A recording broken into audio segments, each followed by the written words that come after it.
আসসালামু আলাইকুম কৃষক ভাই বন্ধুরা, আপনারা কেমন আছেন? সবাই আশা করি ভালো আছেন। কৃষি ও কৃষক ইউটিউব চ্যানেলের পক্ষ থেকে আপনাদের সবাইকে স্বাগতম জানাচ্ছি। আমি আবুল হোসেন। আপনারা দেখতেছেন একটি বায়োগ্যাস প্ল্যান্ট, যেখানে আপনার গ্যাসের যে মেইন চাবি, ট্যাঙ্কি থেকে যে চাবিটা আসছে, চাবিটা ব্লক হয়ে গেছে। গ্যাসের প্রেসারে এখানে গোবর এসে ব্লক হয়ে গেছে। ব্লক হয়ে গেলে আমরা কি করব? এইভাবে গ্যাসের যে চাবি, ট্যাঙ্ক থেকে যে চাবিটা চাবি হয়ে যে পাইপটা আপনার গ্যাস সঞ্চালন পাইপ যেটাকে বলি, এই পাইপটা আমরা এইভাবে খুলব। এখানে পাইপের গোড়ায় দেখবেন একটা ক্লিপ আছে। এই ক্লিপটা আমরা খুলব। ক্লিপ খোলার পরে অনেক সময় দেখা যায় দীর্ঘদিন লেগে থাকার কারণে পাইপটা শক্ত হয়ে যায়, জ্যাম হয়ে যায়। তখন এখানে আমরা একটু আগুন দিলে দেখবেন এটা নরম হবে, তখন এটা খুলবো এভাবে। খোলার পরে আমরা চাবিটা অন করব। মেইন যে চাবি, এই চাবিটা অন করব। অন করলে কি হবে দেখবেন এখান দিয়ে গ্যাস বের হচ্ছে। গ্যাস যদি খুব হাই স্পিডে বের হয় তাহলে বুঝবেন ভিতর কোনো ব্লক নাই। আর যদি গ্যাস আস্তে আস্তে বের হয় বা নিবু নিবু গতিতে বের হয় তাহলে বুঝতে হবে এই পাইপ বা চাবি এর ভিতরে আপনার গ্যাসের প্রেসারে গোবর এসে বা গোবরের কণা এসে এই লাইনটা মাঝে মাঝে কি হয়, বন্ধ হয়ে যায়। একেবারে বন্ধ হয় না, লাইনটা কিছুটা বন্ধ হয়। তা কিছুটা বন্ধ হলে গ্যাস সঞ্চালন পাইপ দিয়ে তখন গ্যাসটা ট্যাঙ্কির ভিতরে যে পরিপূর্ণ যে গ্যাস চেম্বার থেকে যে গ্যাস, এইটা ফুল স্পিডে আপনার চুলায় যেতে পারে না। তখনই কি হয়, আমাদের প্রেশার প্রবলেম হয়। আমাদের গ্যাস ঠিকই হচ্ছে, ট্যাঙ্কির ভিতরে গ্যাস চেম্বারে গ্যাসে ভরা, বাট লাইনটা ক্লিয়ার না থাকার কারণে সেই গ্যাসটা পরিপূর্ণভাবে চুলায় না যাওয়ার কারণে দেখা যায় আমাদের যেখানে 3 ঘন্টা রান্না হতো সেখানে 2 ঘন্টা রান্না হওয়ার পরে বন্ধ হয়ে যাচ্ছে, অথবা ফুল স্পিডে রান্না হতো সেখানে স্পিড কমে গেছে। অনেকেই বলে যে আমার গ্যাস হচ্ছে, আমি 6 মাস 1 বছর ফুল স্পিড গ্যাস পাচ্ছি, এরপরে বলতেছে যে গ্যাসের স্পিড কমে গেছে। কি কি কারণে গ্যাসের স্পিড কমতে পারে, আজকে এই ভিডিওটা যদি আপনারা দেখেন তাহলে বুঝতে পারবেন। আপনারা নিজেরাই এই সমস্যাটার সমাধান করতে পারবেন, কোনো টেকনিশিয়ান বা কারোর দ্বারস্থ হতে হবে না। এখন যে কাজটা করা হচ্ছে এটা হলো গিয়ে, প্রথমে আমরা খুললাম, দেখালাম কিভাবে এটা খুলবো। খুলে কি করব, আপনার বাড়িতে জিআই তার অথবা যদি ছাতার শিক থাকে বা শক্ত যে কোনো কিছু, ফ্লেক্সিবল বাট শক্ত, আমরা এখানে একটা জিআই তার নিয়েছি এবং সেই জিআই তারটা এই নজেলের ভিতর দিয়ে ঢুকাচ্ছে। এবং আপনি যদি দেখেন যে শক্ত হয়ে গেছে, তখন মগ দিয়ে বা বদনা দিয়ে একটু পানি ঢেলে দিলে এই নজেলের ভিতরে পানি গিয়ে গোবরটা কি হবে, নরম হবে। নরম হয়ে আপনার এটা বোরিং করতে আমাদের সুবিধা হবে। দেখেন কি পরিমাণ ময়লা বের হচ্ছে, আপনারা দেখতে পাচ্ছেন কি পরিমাণ ময়লা এখানে বের হচ্ছে। আপনারা জানেন গোবরের ভিতরে, গরুর খাবারের ভিতরে যে কুড়া খাওয়াই আমরা, গরুকে ভুসি খাওয়াই, এখানে ধানের তুষ থাকে। দেখেন সেই তুষ এসে লাইনটা বন্ধ হয়েছিল। এখন কিন্তু আপনার এই বোরিং করার কারণে লাইনটা আবার পরিষ্কার হওয়ার কারণে হেভি স্পিডে গ্যাস বের হচ্ছে। আপনারা দেখেন ট্যাঙ্কির উপরে যা দেখতে পাচ্ছেন এগুলো সব হচ্ছে শুকনা গোবরের অংশ। ট্যাঙ্কির উপর দেখেন এই যে ওয়াশ করার কারণে ভিতর থেকে, পাইপের ভিতর থেকে প্রচুর পরিমাণে শুকনা গোবর বের হয়ে আসতেছে এবং ভিতর থেকে গ্যাসের চাপে এই গোবরগুলি বের হয়ে আসতেছে। তো এইভাবে আমরা কি করব, এটা ওয়াশ করে দিব।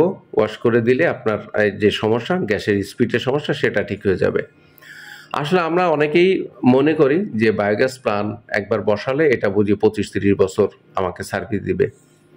ভাইরে, যত দামি জিনিস হোক না কেন, যত ভালো ব্র্যান্ডের জিনিস হোক না কেন, এটা কিন্তু নিয়মিত সার্ভিসিং, নিয়মিত মেইনটেনেন্স করতে হয়। আমরা একটা নতুন গাড়িকেও যদি আমরা মেইনটেনেন্স বা সার্ভিসিং না করি তাহলে এই গাড়িটাও কিন্তু আমাদের ভালো সার্ভিস দিবে না। গাড়িটা রাস্তাঘাটে একসময় বন্ধ হয়ে যাবে। গাড়ি যেমন নিয়মিতভাবে সার্ভিসিং করতে হয়, তেমনি বায়োগ্যাস প্ল্যান্ট আপনার সেই বায়োগ্যাসটা ইটের স্ট্রাকচারে হোক, সবুজ শক্তির নাইলনের আপনার প্লাস্টিক স্ট্রাকচারে হোক না কেন, সব বায়োগ্যাসে কিন্তু আপনার এই প্রবলেমটা হবে এবং হতে পারে।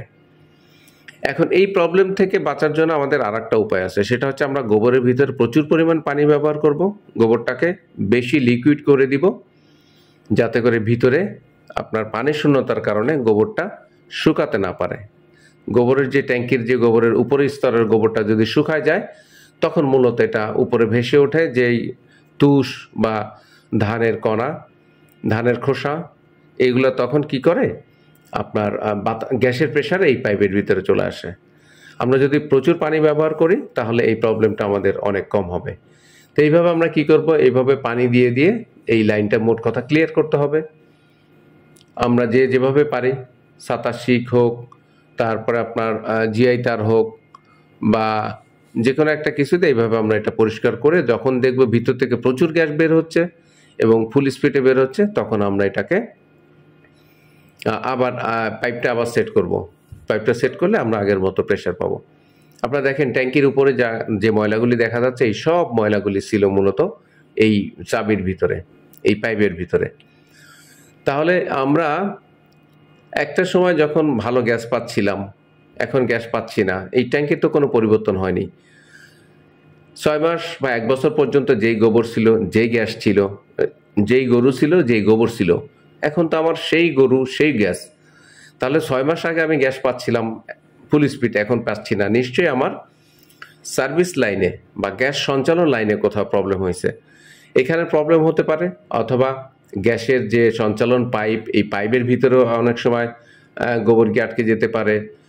অথবা আপনার যে পাইপটা আমরা এখান থেকে যে রান্নাঘর পর্যন্ত যে পাইপটা গেছে, এই পাইপের ভিতরে জায়গায় জায়গায় আমরা যে রশি দিয়ে বেঁধেছি খুঁটির সাথে, ঘরের সাথে, ওই জায়গাগুলি ক্লপস হয়ে যেতে পারে। এই বিষয়গুলো যদি আমরা চেক করি তাহলে দেখা যাবে যে আমরা আমাদের নিজেদের সমস্যা নিজেরাই 10 মিনিটের মধ্যে শেষ করতে পারবো বা সমাধান করতে পারবো। আরেকটা প্রবলেম হয়, চুলার গোড়ায় আরেকটা চাবি আছে।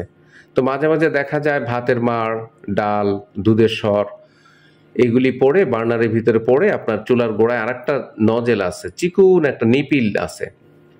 চাবিটা খুলে, রেঞ্জ দিয়ে আমরা চাবিটা খুলে ওই নিপিলটা আমরা গুনা দিয়ে অথবা সুই দিয়ে ওইটাও পরিষ্কার করে দিতে হবে। তাহলে কি হবে, আর কোনো ব্লক থাকবে না। 2টা জায়গায় সাধারণত এই প্রবলেমটা হয়। একটা হলো ট্যাঙ্কির উপরে যে চাবিটা আছে, মেইন চাবি, এখানে হয়। আর চুলার গোড়ায় আরেকটা চাবি আছে। আপনারা যারা বায়োগ্যাস ব্যবহার করেন, ওই চুলার গোড়ার চাবিটাও খুলে ওয়াশ করে দিলে আপনার এই গ্যাসের স্পিডের যে সমস্যা, আপনার প্রেশারের যে সমস্যা, এই প্রেশারের সমস্যা আশা করি আপনাদের থাকবে না। আমাদের কাজ শেষ। এখন আমরা পাইপটা আবার আগের মতো লাগাই দিব। আমরা পাইপটাকে আবার গ্যাস সঞ্চালন পাইপটা আগের মতো যেভাবে ছিল সেভাবেই লাগিয়ে এখন আমরা চুলায় গিয়ে আবার সেই আগের মতো প্রেশার পাবো আশা করি। দর্শক বন্ধুরা, আপনারা ভালো থাকবেন, সুস্থ থাকবেন। যারা বায়োগ্যাস ব্যবহার করতেছেন সবাইকে অন্তরস্থল থেকে ধন্যবাদ জানাচ্ছি। এই কারণে আপনারা বায়োগ্যাস ব্যবহার করতেছেন, আপনারা পরিবেশ বান্ধব বায়োগ্যাস ব্যবহার করে পরিবেশের ক্ষতি সাধন থেকে আপনারা পরিবেশকে রক্ষা করতেছেন। রান্নার জন্য আপনাদেরকে গাছ কাটতে হচ্ছে না, রান্নার জন্য আপনাদের ভয়ঙ্কর সিলিন্ডার গ্যাস কিনতে হচ্ছে না। প্রতি বছর অনেক মানুষ সিলিন্ডার বাস্ট হয়ে মারা যাচ্ছে আমাদের দেশে। ফায়ার সার্ভিসের হিসাব অনুযায়ী প্রত্যেক দিন গড়ে সারা বাংলাদেশে 2টা করে সিলিন্ডার বাস্ট হয়ে মানুষ মারা যাচ্ছে, ক্ষতিগ্রস্ত হচ্ছে। দর্শক বন্ধুরা, আপনাদের যাদের গরু আছে তারা চাইলেই বায়োগ্যাস করতে পারেন। আমাদের এই ভিডিওর নিচে নাম্বারে যোগাযোগ করলে আমরা গিয়ে আপনার বাড়িতে বায়োগ্যাস বসাই দিয়ে আসবো।